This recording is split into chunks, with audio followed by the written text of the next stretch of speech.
అందరికీ నమస్కారం. నేను మీ అనుపమ. ఇక గురు పౌర్ణమి సందర్భంగా అందరూ కూడా గురువును ఆశ్రయించండి.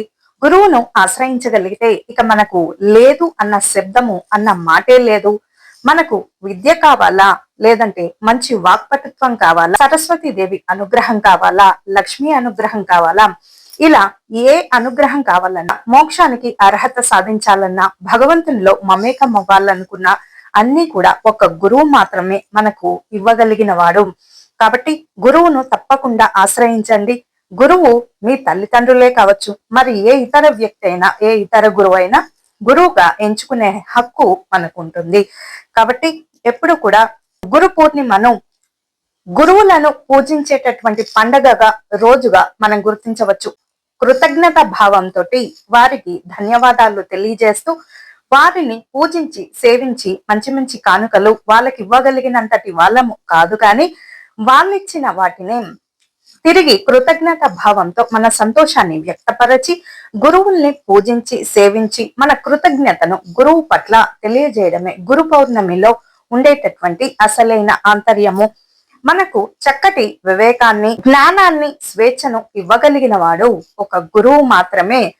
వినాయకుడిని గురువుగా ఎంచుకుంటారా, శివుణ్ణి గురువుగా ఎంచుకుంటారా, లేదంటే పార్వతీదేవిని గురువుగా ఎంచుకుంటారా, మీ తల్లిదండ్రులను గురువుగా ఎంచుకుంటారా, లేదా షిరిడి సాయిబాబాను గురువుగా ఎంచుకుంటారా, రామకృష్ణ పరమహంస, రమణ మహర్షి, అరుణాచల రమణ మహర్షి, అలాగే కంచి పీఠాధిపతి అయినటువంటి చంద్రశేఖర పరమాచార్య, ఇటువంటి వారిని ఎవరినైనా సరే మీ మనసుకు నచ్చిన వారిని గురువుగా ఎంచుకోవచ్చు. మరి ఏ ఇతర వ్యక్తిని కూడా గురువుగా ఎంచుకునేటటువంటి సౌలభ్యము మనకు ఉంటుంది. గురువు అనేటటువంటి వ్యక్తి సరైన దారి చూపించగలగాలి.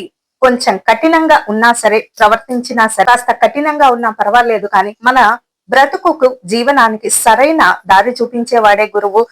అలా మనల్ని ఎప్పటికప్పుడు మరి మోటివేట్ చేయడం అంటే ఎప్పటికప్పుడు వివేకంగా మార్చేటటువంటి ప్రయత్నంలో ఎప్పుడు మనల్ని ఉత్సాహంగా, ఉల్లాసంగా ఉంచుతూ మంచికి దారి తీస్తూ మంచి దారిని చూపించేవాడే గురువు.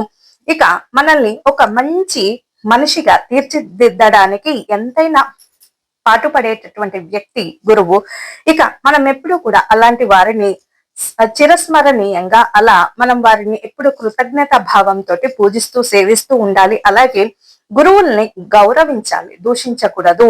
ఎలా పడితే అలా మాట్లాడడానికి లేదు గురువుల్ని.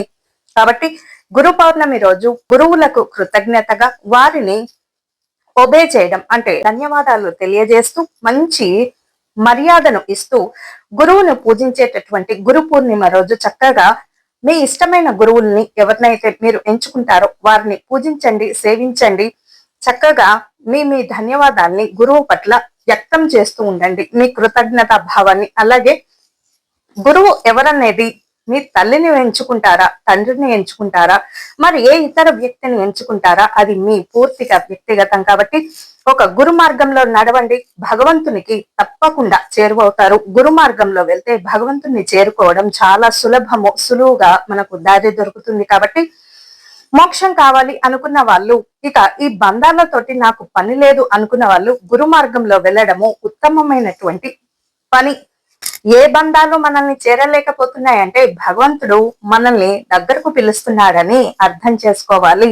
అలా అర్థం చేసుకోకుండా బాధపడకూడదు.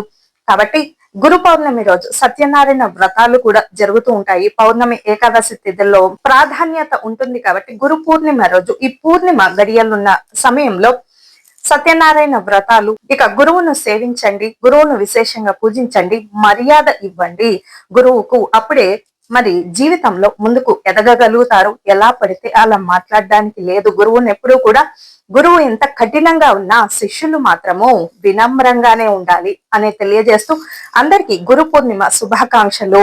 లోకా సమస్త సుఖినో భవంతు, సర్వే జనా సుఖినో భవంతు. స్వస్తి.